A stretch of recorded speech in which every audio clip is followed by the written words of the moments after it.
In the depths of winter, where snow and shadow intertwine, terror lurks in the most unexpected places. A quiet diner, a frozen wilderness, and a village steeped in ancient fear, each hides a darkness waiting to be unleashed. Prepare yourself for 3 tales of horror, each more chilling than the last. If you would be so kind to hit the like button and subscribe to the channel, welcome to Dr. Sinister's Tales of Terror.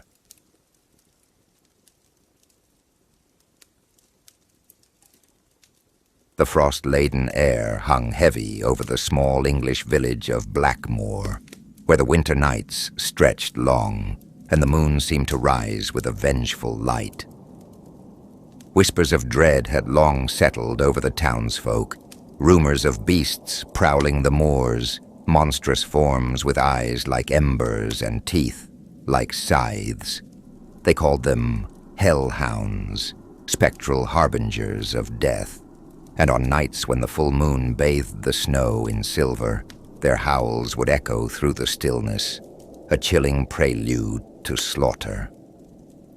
It was on the first night of December when old Thomas, a shepherd known for his hardiness, was found in the fields.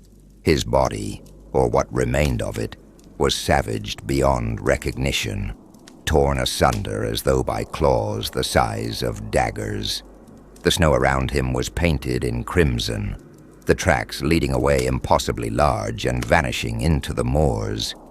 Fear gripped the village in an icy vice. Sir Reginald Hawthorne, the High Sheriff of the county, arrived the next morning. A man of imposing stature and unshakable resolve, Sir Reginald scoffed at the villagers' tales of spectral beasts, wolves, he declared with a dismissive wave, or perhaps a rabid bear. Either way, these things bleed, and they can be killed. Yet when the full moon rose once more, the truth of Blackmoor's nightmare was revealed. The Hell Hounds descended upon the village with unrelenting fury, their massive forms black as shadows, their eyes ablaze. Their howls pierced the night, and their claws raked through doors and flesh alike.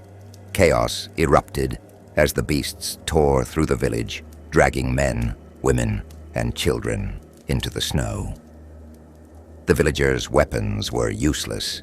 Bullets passed through the beasts as though they were smoke. Sir Reginald and his band of constables fought valiantly. Torches and makeshift barricades slowed the creatures, but one by one, his men fell, their screams swallowed by the storm. Blood spattered the snow, and the acrid scent of terror filled the air. Reginald, his pistol empty and his body bloodied, retreated to the church. The remaining villagers huddled within its stone walls. As the hounds' howls circled the sanctuary, Sir Reginald addressed the frightened villagers. "Fire and light, that is how we will survive this night. Make torches, burn anything you can, and do not let the light fade." The hounds struck with renewed ferocity, their massive forms battering the church doors. When they finally breached the sanctuary, the villagers met them with flame and fury. Torches swung, scattering the creatures back momentarily, their howls a mix of rage and pain.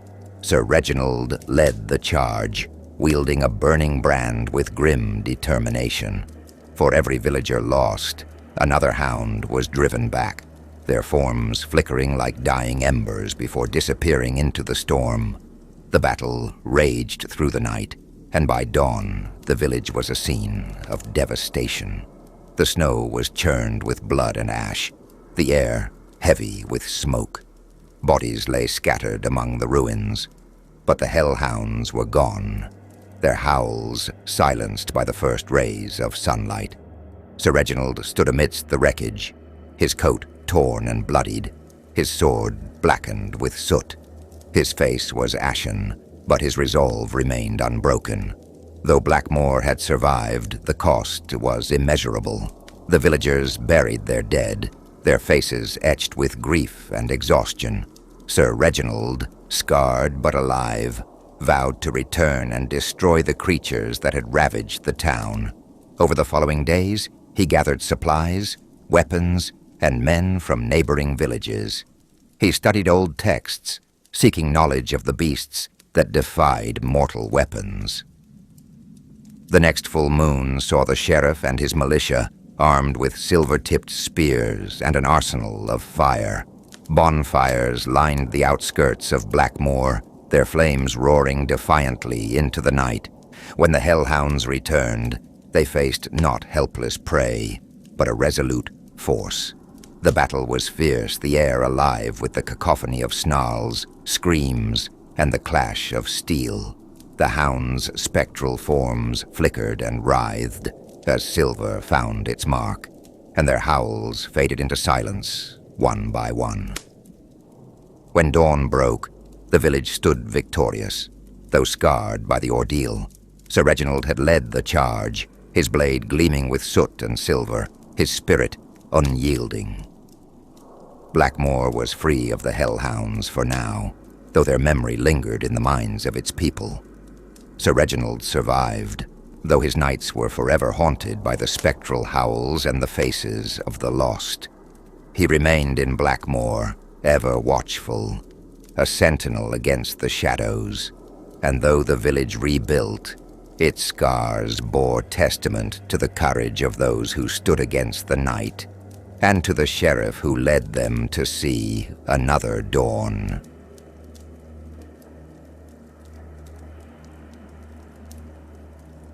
The snow fell steadily, blanketing the remote stretch of highway in a relentless sheet of white. The diner stood alone, a solitary beacon of light and warmth against the encroaching storm. Inside, the hum of the fluorescent lights mixed with the soft clatter of dishes as Hank Whitaker, the owner, wiped down the counter. His two waitresses, Claire and Maggie, moved about with practiced efficiency, their motions a comforting rhythm amidst the growing tension. The radio crackled from its perch on the counter, the forecaster's voice grim. A severe winter storm warning remains in effect. Blizzard conditions are expected. Travel is strongly discouraged. "Looks like we're snowed in for the night," Hank said, his tone light but his eyes betraying a flicker of unease. "Nothing we can't handle, though." The last of the customers lingered over their coffee and pie, a middle-aged couple bundled in heavy coats and a lone trucker staring out the window into the swirling snow. Maggie locked the door after the couple left, flipping the sign to closed. But as she turned back, her gaze caught movement outside. A tall figure emerged from the storm, his silhouette stark against the white. The man wore a long black overcoat and a wide-brimmed hat that obscured his face. He stood motionless for a moment, then began to circle the diner, his head tilted as if inspecting the building. "Hank," Maggie said, her voice low. "There's someone out there." Claire joined her at the window, her brow furrowing. "What's he doing?" Hank frowned, setting his towel down. "Probably some drifter. I'll see what he wants." "Don't go out there," Claire urged, her voice sharp with fear. But Hank shook his head. "Can't just leave him wandering around. Stay here." Pulling on his coat and hat, Hank stepped outside into the biting cold. The stranger stopped his pacing and turned toward him, his movements unnervingly deliberate. From inside, the waitresses and the trucker watched as Hank approached the man, gesturing and calling out. The stranger remained silent, his face hidden in shadow. Without warning, the man lunged. The sound of impact was muffled by the glass, but the sight was unmistakable. Hank crumpling to the ground as the stranger raised a heavy pipe, bringing it down again and again. Blood spattered the snow, vivid against the white. Claire screamed, pulling Maggie back from the window.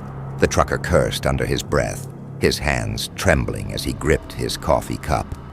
The stranger stood over Hank's lifeless body, then turned his head toward the diner. Slowly, deliberately, he approached the glass, his gloved hand leaving a bloody smear as he pressed it against the window. "We need to hide," Maggie whispered, her voice barely audible over the pounding of her heart. The lights flickered, the storm outside intensifying. The stranger disappeared from view, and moments later, the sound of shattering glass echoed through the diner. "He's inside," the trucker hissed, his voice taut with panic. Chaos erupted. Claire and Maggie ran for the kitchen, while the trucker grabbed a chair, his face set in grim determination. The stranger moved with a terrifying calm, his footsteps slow and deliberate as he navigated the diner.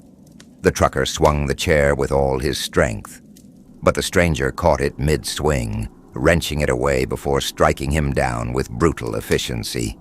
In the kitchen, Claire fumbled for a knife, her hands shaking. "We have to get out of here," she said, her voice breaking. Maggie nodded, tears streaming down her face as they edged toward the back door.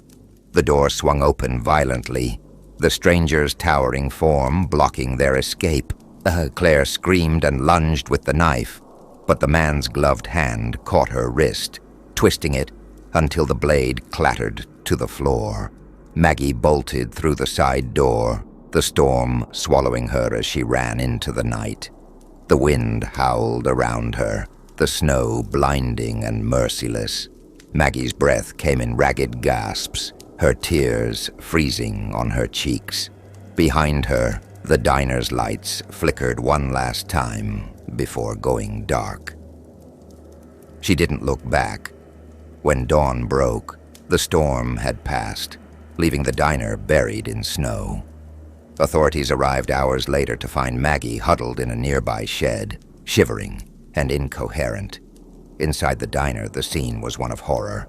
Overturned tables, shattered glass, and the bloodied remains of those who had sought refuge there. Maggie never spoke of the stranger again, but in the quiet hours of winter nights, when the wind howled and the snow fell thick, the townsfolk whispered of the man in the black coat who came with the storm, and of the diner that stood empty, its neon sign flickering like a dying ember.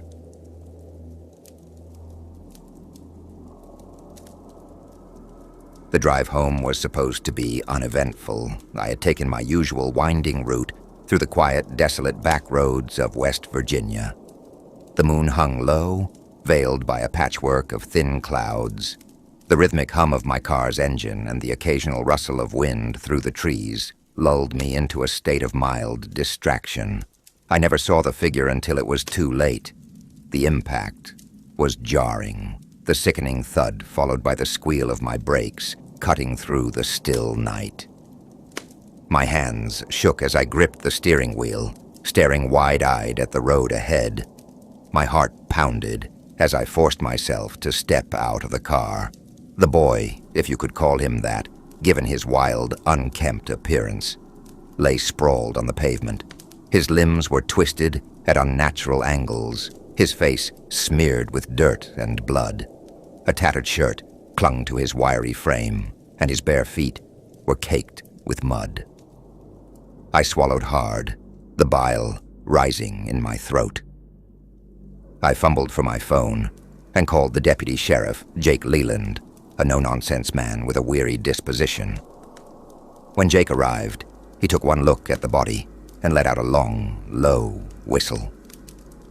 "You've done it now," Jake muttered, shaking his head. "What do you mean?" I stammered. Jake lit a cigarette, his hands steady, despite the grim scene. "That there's one of the Crowder boys. Lives up on the hill with the rest of them. You know the house." I nodded. Everyone knew the house. It was a sagging, two-story wreck, perched on the hill like a vulture. The Crowder family had a reputation, feral, unsightly, and cloaked in whispers of cannibalism. Nobody ventured near their land, not even the law. Jake's eyes narrowed. "Listen to me carefully. You don't want this getting out.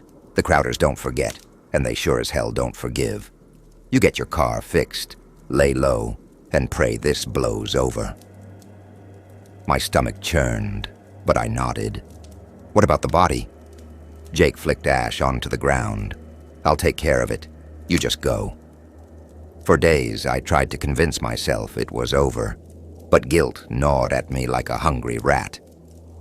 The Crowders' house loomed in my thoughts, an ominous presence I couldn't shake. On the fourth night, I sat on my porch nursing a beer, the cool air doing little to calm my nerves. The faint sound of footsteps pulled my attention to the hill. There she was, the matriarch of the Crowder family. Her gray hair hung in greasy tangles around her gaunt face. Her eyes, dark and sunken, locked onto my house as she shuffled down the hill. Her movements were slow, deliberate, as if she had all the time in the world. My breath hitched. I set my beer down and retreated inside, peeking out from behind the curtains. She stopped in front of my house and raised a bony finger, pointing directly at the front door. Her lips moved soundlessly, but her intent was clear. I felt ice in my veins as she stood there, unmoving, her finger an accusatory spear. After what felt like an eternity, she turned and made her way back up the hill. I locked every door and window, my hands trembling as I loaded my revolver. I sat in my living room, the revolver resting on my lap, unable to shake the feeling that she had marked me for something terrible. The next day passed in a haze of unease. I kept glancing up at the hill, half expecting to see her standing there, staring down at me. By evening, my nerves were shot. I thought about calling Jake, but what could I say? That she'd pointed at my house? He'd tell me to toughen up or pack up and leave, and I wasn't ready to run. Not yet. When night fell, I tried to distract myself with the television, but every creak of the house made me jump. Around midnight, I thought I saw movement near the edge of the trees, just shadows shifting in the moonlight. I told myself it was nothing, but then I heard the sound, soft, rhythmic tapping. It was faint at first, like fingers drumming against wood, but it grew louder, more insistent. I grabbed my revolver and moved to the window. There was nothing on the porch, nothing outside that I could see. My heart pounded as I checked the locks again. That's when I saw her coming down the hill again. But this time, she wasn't alone. She had her 2 surviving sons and her daughter with her. Their silhouettes were grotesque in the moonlight. The sons were hulking, their shoulders hunched, their faces obscured by wild hair.